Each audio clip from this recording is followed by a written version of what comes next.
नेपाल का इतिहास बहुत पुराना है। 2008 से पहले राजशाही को एक ऐसा सम्मान प्राप्त था।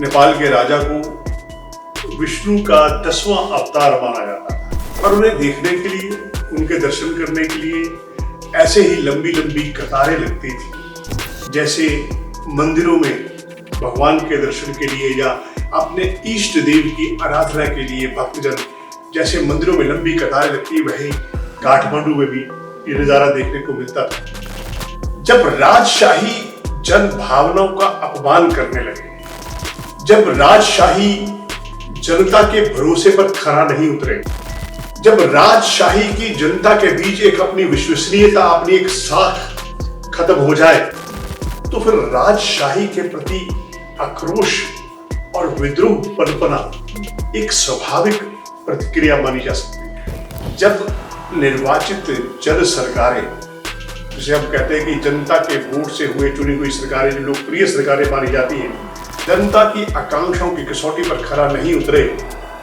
तो फिर जनता सड़कों पर आती है। राष्ट्रीय प्रजातंत्र पार्टी हो या नेपाल बचाओ आंदोलन, ऐसे तमाम दल हैं जो नेपाल में राजशाही और हिंदू राष्ट्र की मांग कर रहे हैं।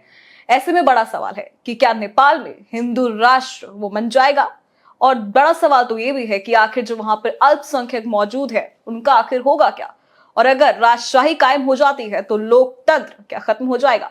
इस पर आज चर्चा करेंगे और इस चर्चा को खास बनाने के लिए हमारे साथ मौजूद है हमारे मेहमान हरीश चोपड़ा जी, वरिष्ठ पत्रकार। सबसे पहला सवाल से मेरा यही रहेगा कि 240 साल तक जिसे कहते हैं कि राजशाही कायम रही नेपाल में पूरी तरह से, लेकिन एकदम से क्या हो गया कि अब नेपाल हिंदू राष्ट्र की मांग कर रहा है। नेपाल का इतिहास बहुत पुराना है। 2008 से पहले राजशाही को एक ऐसा सम्मान प्राप्त था। नेपाल के राजा को विष्णु का 10वां अवतार माना जाता था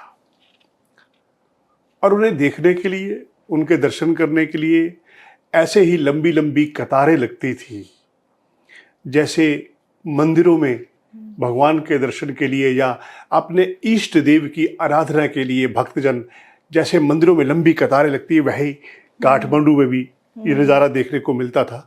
जब राजशाही जन भावनाओं का अपमान करने लगे, जब राजशाही जनता के भरोसे पर खरा नहीं उतरे, जब राजशाही की जनता के बीच एक अपनी विश्वसनीयता, अपनी एक साख खत्म हो जाए, तो फिर राजशाही के प्रति आक्रोश और विद्रोह पनपना एक स्वाभाविक प्रतिक्रिया मानी जा सकती है। 2008 से पहले आज यद्यपि वहाँ के लोग जो हैं वो राजशाही की वापसी चाहते हैं और चाहते हैं कि नेपाल को हिंदू राष्ट्र का दर्जा मिले, उसका एक विशिष्ट कारण यह है कि जब से राजशाही का खात्मा हुआ है और लोकशाही यानी कि डेमोक्रेटिक सिस्टम आया हुआ है, तब से लेकर आज तक, यानी कि आप ये कह लीजिए कि बंदूक से निकली जन क्रांति के बाद जो नेपाल को एक धर्मनिरपेक्ष राष्ट्र का दर्जा दिया गया, उसका एक अलग संविधान बनाया गया, लेकिन तब से लेकर 2008 से लेकर अब तक 17 वर्ष हो गए। 17 वर्षों में लगभग 14 सरकारें वहां बदल चुकी हैं और एक वर्ष में 3 प्रधानमंत्री देखने को मिल रहे हैं। कभी कोइराला परिवार सत्ता में था, फिर भट्टाराई परिवार आया, फिर उसके बाद पुष्पकमल दहल प्रचंड जो माओवादी नेता है वो सत्ता में आए, फिर उनकी तख्ता पलट हो गया, फिर उनका भी, फिर केपी शर्मा ओली प्रधानमंत्री जो मौजूदा है वो भी पहले भी प्रधानमंत्री बन चुके हैं। यानी कि सत्ता के लिए जब राजनीतिक दल आपस में साठगांठ करते हैं तो राजनीतिक अस्थिरता का माहौल जो है वो पैदा हो चुका है। और एक इसका विशिष्ट और कारण भी है। दरअसल जब निर्वाचित जन सरकारें, जिसे हम कहते हैं कि जनता के वोट से हुए चुनी हुई सरकारें, जो लोकप्रिय सरकारें मानी जाती हैं, वो जनता की कसौटी पर, जनता की आकांक्षाओं की कसौटी पर खरा नहीं उतरे, तो फिर जनता सड़कों पर आती है। आज बेरोजगारी का आलम यह है कि वहाँ 12% से ज्यादा बेरोजगारी का आलम है।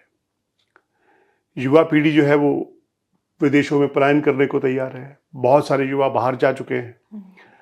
पहले कोई वक्त था जब नेपाली जो है वो भारतीय सेना की ओर आकर्षित थे। अब बहुत से लोग हैं जो भारत में आकर के काम करते हैं, कुछ विदेशों में जाने के लिए उत्सुक है। यानी कि उन्हें अपने देश में जो उम्मीदें थी लोकतंत्र से वो परिपूर्ण नहीं हुई, और उसका यही कारण है कि आज लोग सड़कों पर हैं।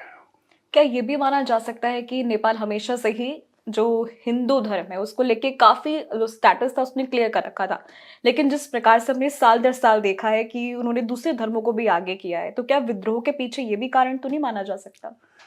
नहीं, इसके देखिए, जो नेपाल की जनसांख्यिकी संरचना है उसमें लगभग 85% जो है वो हिंदू है, और 9 से लेकर के 10% तक वो जो है वो बौद्ध हैं, और उनके बाद दूसरी जातियों का नंबर आता है। वहाँ ईसाई भी हैं वहाँ, और तो ऐसा नहीं लगता कि वहाँ दूसरी जाति के जो लोग हैं वो पनप रहे हैं। हाँ, बहुत सारी षड्यंत्रकारी ताकतें जरूर होती हैं। उसका अनुमान भारत को तब लगा था जब कंधार विमान अपहरण कांड हुआ था। काठमांडू से उड़ान जो है वो भारत के लिए जब चली, तो तब ये कहा जाता है कि पाकिस्तान की खुफिया एजेंसी ISI या लश्कर तोयबा या कुछ अन्य संगठनों के जो लोग हैं जो आतंकवादी संगठन माने जाते हैं, उन्होंने नेपाल के सीमांत इलाकों में अपने अड्डे स्थापित कर लिए थे। और जो कंधार विमान अपहरण कांड की परिणति जो हुई है उसमें पाकिस्तान और उसकी ISI शामिल थी। तो ये प्रयास तो नेपाल पे बहुत सालों से हो रहे हैं कि वहाँ कुछ ऐसी ताकतें जो हैं वो उस जमीन का इस्तेमाल भारत के विरोध में करती रही है। एक सवाल ये भी है सर कि अगर नेपाल सच में अगर हिंदू राष्ट्र बन जाता है तो इसका असर उसके पड़ोसियों पर जो उसकी केमिस्ट्री है, जैसे अगर मैं चीन की बात करूं तो उस पर क्या पड़ेगा अगर राजशाही वहां पर हकीकत में कायम हो जाती है? तो देखिए, यहां तक हिंदू राष्ट्र का सवाल है, और केवल हिंदू राष्ट्र बन जाने से जो नेपाल की राजनीतिक स्थिरता है वो जरूरी नहीं कि वो शांत और प्रगतिशील और विकासशील हो जाए। वो हिंदू राष्ट्र का बनना एक धार्मिक भावनाएं हैं कि लोग चाहते हैं कि हिंदू राष्ट्र बने, क्योंकि विश्व का एकमात्र देश हिंदू राष्ट्र जो रहा है वो नेपाल रहा है। और जब नेपाल में हिंदू राष्ट्र का दर्जा खत्म कर दिया गया और वहाँ धर्मनिरपेक्ष राष्ट्र और डेमोक्रेटिक सरकारों की बात चली, तो भारत ने उसका स्वागत किया। भारत ने स्वागत इसलिए किया कि भारत स्वयं धर्मनिरपेक्ष राष्ट्र है, और भारत, हालांकि भारत का जो हिंदू समुदाय है उस पे इस बात की कसक जरूर है अभी कि नेपाल का एकमात्र हिंदू राष्ट्र होता था दुनिया में, वो भी इस लक्ष्य से मिट चुका है। लेकिन भारत स्वयं क्योंकि धर्मनिरपेक्ष और डेमोक्रेटिक राष्ट्र, लोकतांत्रिक राष्ट्र है, तो अब तो इसके लिए भारत ने उसका स्वागत ही किया था कि पड़ोस का अंदरूनी मामला है कि वो किस तरह से सरकार चलाते हैं।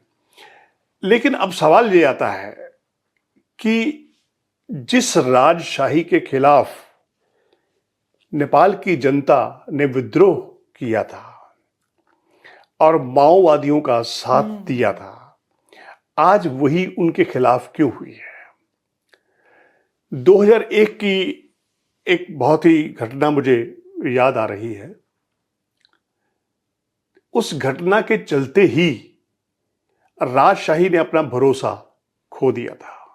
जो तत्कालीन महाराजा थे और उनकी महारानी ऐश्वर्या, जब नारायण हिती राजमहल में एक बेटे दीपेंद्र ने अपने पिता, अपनी मां, अपनी बहन और परिवार के 9 सदस्यों की AK-47 से गोलियां दागकर हत्या कर दी और राजमहल रक्त रंजित हो गया, तब क्योंकि उस समय भगवान का स्वरूप माने जाते थे राज परिवार। कोई कानूनी कार्रवाई नहीं हुई, कोई कुछ नहीं हुआ। उसके बाद जो पूर्व नरेश है ज्ञानेंद्र, उन्होंने सत्ता संभाली। हालांकि जिसने फायरिंग की थी दीपेंद्र, वीरेंद्र विक्रम उसके पिता और राजा महा थे, तो उन्होंने भी आत्महत्या कर ली थी। लेकिन इस खूनी खेल के बाद, राजमहल के खूनी खेल के बाद, जब जनता का भरोसा राजमहल ने खो दिया, तब जनता ने सोचा कि इस समय परिवर्तन की जरूरत है। अब सबसे बड़ा कारण यह भी है कि जो नेपाल में चीन का जो हस्तक्षेप बढ़ा, मतलब मौजूदा प्रधानमंत्री केपी शर्मा ओली ने लगभग एक तरह से, जिसे कह सकते हैं, नेपाल की प्रभुता को खतरे में डालकर उसे ड्रैगन की गोद में डाल दिया है। एक कारण बहुत बड़ा यह भी है, क्योंकि कहीं ना कहीं हमेशा से ये देखा जाता रहा है कि विद्वान है जो कहते हैं कि अगर एक ताकतवर देश है वो अपने आप को ईसाई कहता है, कोई मुस्लिम देश है तो अपने आप को वो खुल के कहता है कि हम एक मुस्लिम राष्ट्र बना रहे हैं, तो अगर नेपाल भी अगर ऐसा कर रहा है तो इसमें क्या कमियां हैं? देखिए, भारत ने हमेशा नेपाल के साथ बड़े भाई की भूमिका निभाई है। शुरू से ही, आज़ादी के बाद से ही कभी भी नेपाल पर संकट आया हो, चाहे वो उसका आर्थिक संकट हो, खाद्य संकट हो, या नेपाल का भूकंप हो, या कोरोना काल ही ले लीजिए, भारत ने हमेशा उदार दिल दिखाते हुए हमेशा उसको जब भी उसे जरूरत पड़ी, हमने उसे खाद्य सामग्री दी। बहुत सारे समझौते, हमारी पैक्ट भी है, जल संधि है नेपाल के साथ। धीरे धीरे, क्योंकि चाइना का एक हमेशा ये साजिश रहती है कि वो जो उसके इर्द गिर्द के देश हैं या जिनकी आर्थिक हालत खस्ता है, उनको वो अपने ऋण जाल में फंसाता है। जैसे चीन ने श्रीलंका में किया, जैसे चीन ने पाकिस्तान के साथ किया, जैसे चीन ने अब बांग्लादेश के साथ कर रहा है, और अब भी उसकी षड्यंत्र जारी है। तो जो चीन की विस्तारवादी नीतियां हैं, वो अपना विस्तार करने की और दूसरों को नुकसान पहुंचाने की रहती है। अब क्योंकि नेपाल में वामपंथी सरकारें आई हैं, तो स्वाभाविक रूप से उनका झुकाव जो है वो चीन की तरफ है।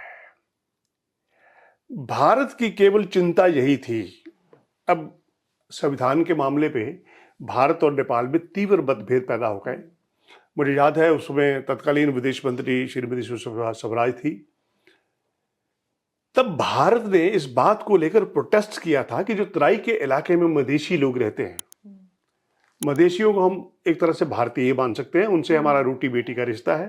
वो लोग सीमा पार इधर आके शादियां भी बेटियों की करते हैं, बेटों की भी शादियां करते हैं, जिसे कहते हैं रोटी बेटी की सांझ है।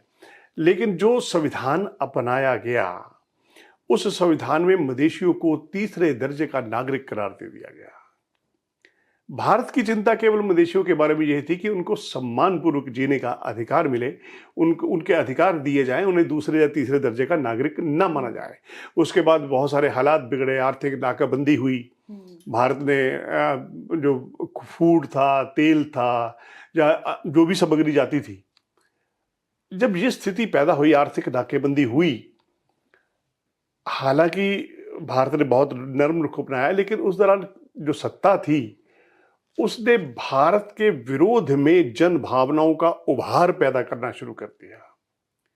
जबकि स्वाभाविक रूप से चीन उसका मित्र नहीं था, चीन उसका करीबी नहीं था, भारत ही हमेशा, भारत ने ही उसके सुख दुख में भाग लिया है। लेकिन वो धीरे धीरे वो उन्होंने चाहे रसद के लिए हो, चाहे हथियारों के लिए हो, चाहे तेल के लिए हो, हालांकि चीन से तेल मंगाना उन्हें बहुत महंगा पड़ता है, क्योंकि भारत की दूरी बहुत कम है, और चीन से दूरी उसकी बहुत ज्यादा है, वहां समय भी लगता है। लेकिन आर्थिक नाकेबंदी के जो परिणाम सामने आए, उसमें देखा गया कि धीरे धीरे चीन ने अंदर हस्तक्षेप करना शुरू किया। अब तो ऐसी रिपोर्टें सार्वजनिक हो रही हैं कि चीन ने अपनी लड़कियां भेजकर बहुत से नेताओं को, नेपाल को हनी ट्रैप में फंसाया हुआ है। चीन की एक एम्बेसडर महिला होती थी, जो काठमांडू में चयन की राजदूत थी, उसका इतना हस्तक्षेप बढ़ गया है कि वो तो सीधे प्रधानमंत्री के कार्यालय में घुस जाती थी और जो चाइना से उसे निर्देश मिलते थे, जो वो चाहती थी किया जाना चाहिए, वो वहाँ की सत्ता कर देती थी। तो जो चाइना का बढ़ता हस्तक्षेप है, ये भी जनता के आक्रोश का बहुत कारण है।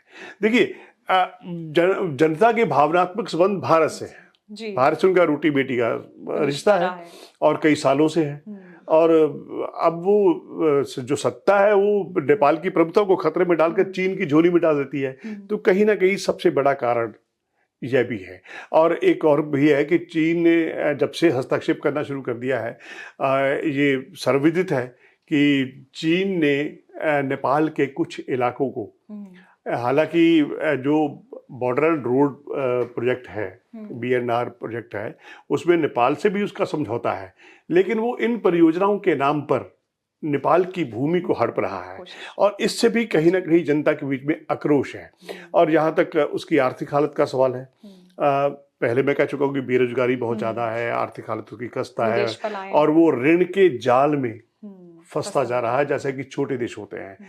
तो ये सब चीज़ें हैं जो जनता के आक्रोश का कारण है। यहाँ तक हिंदू राष्ट्र के बनने का सवाल है, ये देखना होगा कि जो मौजूदा आंदोलन है उसका रोड मैप क्या बनता है। और ये इतना आसान नहीं होगा क्योंकि जो मौजूदा सत्ता है वो भी आंदोलन को कुचलने का हर संभव प्रयास करेगी। जैसे कि पूर्व नरेश ज्ञानेंद्र के सक्रिय होने के बाद उनके सुरक्षा में कटौती कर दी गई है। उनको जो नुकसान हुआ है सरकारी संपत्ति को, उसका नोटिस भी जुर्माने का भेज दिया गया है। और हो सकता है कि भविष्य में या कुछ दिनों में उनका पासपोर्ट भी जब्त कर लिया जाए, हो सकता है उनकी गिरफ्तारी भी हो जाए। ये कोई भी आंदोलन की जो तीव्रता है वो तब देखी जाती है वो जो अगर निरंतर लोगों का समर्थन मिले। अब रोड मैप क्या होगा, जनता किस हद तक जाती है, ये अभी देखना होगा। फिलहाल ये है कि एक बार फिर जो जन भावनाएं हैं वो माओवादी सरकार, क्योंकि जो KP शर्मा ओली प्रधानमंत्री हैं, उनकी CPN UML जो है और दूसरी प्रचंड की जो पार्टी है वो भी कम्युनिस्ट पार्टी है, वो MC है, उनके दोनों के नाम अलग है। लेकिन कहीं ना कहीं सत्ता के लिए जो सत्ता का बंटवारा है वो सांठगांठ कर लेते हैं और अपने लिए तो सारे जीवन यापन की सभी सुविधाएं उनमें मौजूद होती हैं। लेकिन सवाल यह है कि जनता की आकांक्षाएं कैसे पूरी हो, नेपाल विकास के पथ पर कैसे बढ़े। भारत तो नेपाल का स्वाभाविक मित्र है, लेकिन ये वहाँ के जनता को सोचना होगा कि क्या वो चीन के साथ लंबे अर्से तक चल सकते हैं। क्योंकि कहीं ना कहीं अब आपने युवाओं की बात की, तो जैसे देश आधुनिकता के युग में आगे जा रहा है, तो राजशाही नेपाल में सफल हो पाएगी या नहीं, क्योंकि बड़ा सवाल है। देखिए, राजशाही के बारे में ये मशहूर है, ज्ञानेंद्र का तख्तापलट कब हुआ था? जब उन्होंने संसद भंग कर दी, जब उन्होंने सारे अधिकार खत्म कर दिए और वो शासन करने लगे। अगर राजशाही स्वयं सत्ता संभाल ले तो वो ऑटोक्रेटिक हो जाती है। कहते हैं तानाशाह कभी आसमान से नहीं उतरते, जमीन से ही पैदा होते हैं। तो राजशाही पे ये हमेशा खतरा रहता है कि राजशाही अगर खुद सरकारों का संचालन करने लगे। अब ब्रिटेन का मॉडल देख लीजिए, UK का मॉडल देख लीजिए, स्वीडन का देख लीजिए, नॉर्वे का देख लीजिए, बहुत सारे देशों में आज भी राजशाही प्रतीकात्मक रूप से मौजूद है। वो सम्मान उसे दिया जाता है, एक सम्मान दिया जाता है। लेकिन जो राष्ट्र के संचालन का काम है, जो देशों की सरकारों का काम है, वो निर्वाचित सरकारें ही करती हैं। इसलिए ये हो सकता है कि राजशाही को एक सम्मान स्वरूप प्रतीकात्मक रूप से उसे सम्मान दे दिया जाए, लेकिन सरकारों का काम जो है वो हमेशा चुने हुए प्रतिनिधियों को ही करना चाहिए, क्योंकि अन्यथा बहुत गड़बड़ हो जाता है। क्या आपको लगता है कि इसमें जो हिंदू संगठन है वो भी राजशाही का समर्थक, वो अपना समर्थन उन्हें दे रहे होंगे इस वक्त? जो हिंदू संगठन है नेपाल में इस वक्त, क्या वो राजशाही के पक्ष में होंगे? देखिए, सवाल संगठनों का नहीं है, सवाल प्रजातांत्रिक पार्टी है। बहुत से लोग हैं जिन्हें लगता है कि अगर राजशाही आती है तो उन्हें कुछ हासिल होगा, देश प्रगति के पथ पर चला जाएगा। सबसे बड़ी बात है कि क्या राजशाही के आने के बाद राजनीतिक जो स्थिरता है वो कायम हो पाएगी? कोई भी राष्ट्र तभी प्रगति कर सकता है जब वहां राजनीतिक अस्थिरता हो। अगर हर 3 महीने बाद या 6 महीने बाद या 2.5 साल बाद सरकारें बदलती रहती तो राजनीतिक अस्थिरता का शिकार हो जाती है। उस राजनीतिक अस्थिरता में उसका फायदा चाइना भी उठा सकता है, कोई और दूसरा देश भी उठा सकता है। इसलिए बेहतर यही होगा कि अगर राजशाही की वापसी के लिए कोई अभी तो वैसे बहुत लंबा मार्ग है, कुछ कहा नहीं जा सकता, लेकिन यह है कि राजशाही को प्रतीकात्मक रूप से सम्मान दिया जा सकता है लोगों की जन भावनाओं के अनुरूप। लेकिन जहाँ तक सरकारों का सवाल है, ये काम निर्वाचित जनप्रतिनिधियों को ही करना होगा। हिंदू राष्ट्र और राजशाही की मांग, ये आपके व्यक्तिगत विचारों से मैं पूछना चाहूंगी, कितना लंबा और चल सकता है? क्योंकि अभी तो एक विद्रोह की ज्वाला उठी है, क्या युवा इसको समर्थन देंगे, अपना महिलाएं, बच्चे, जो वहाँ के तबके हैं? मेरा अपना अनुमान है कि जो राजशाही के समर्थक प्रजातांत्रिक पार्टी के लोग हैं या कोई दूसरा वर्ग है, वो निश्चित रूप से राजशाही की वापसी चाहते होंगे। लेकिन सवाल यह है कि मुझे लगता है कि इस मुद्दे पर नेपाल के लोग बटे हुए हैं, उनकी राय इस पे बटी हुई है।